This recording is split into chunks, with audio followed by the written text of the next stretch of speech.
Sono ancora dentro quelli dello Spisal, per cui poi i titolari sono non provati di più.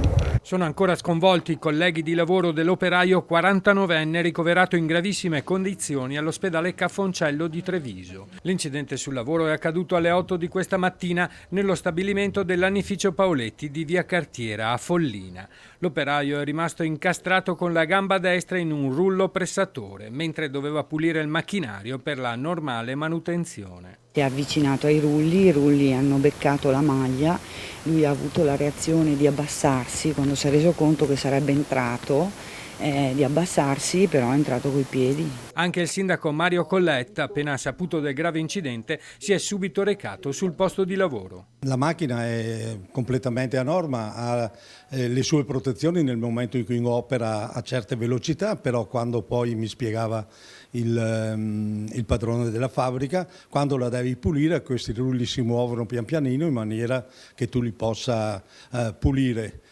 Però l'imprevisto non si può mai prevedere. Il 49enne, che risiede a Follina, è stato estratto dai colleghi che lo hanno poi consegnato ai sanitari del SUEM 118, intervenuti sul posto con l'ambulanza e l'elisoccorso partito da Treviso. L'elicottero lo ha trasportato d'urgenza a Cafoncello, dove si trova in prognosi riservata. Mi hanno detto che è in condizioni gravi, soprattutto per il fatto che ha perso tanto sangue. I carabinieri di Cison di Valmarino e gli ispettori dello Spisal dovranno ora ricostruire quanto accaduto e le eventuali responsabilità.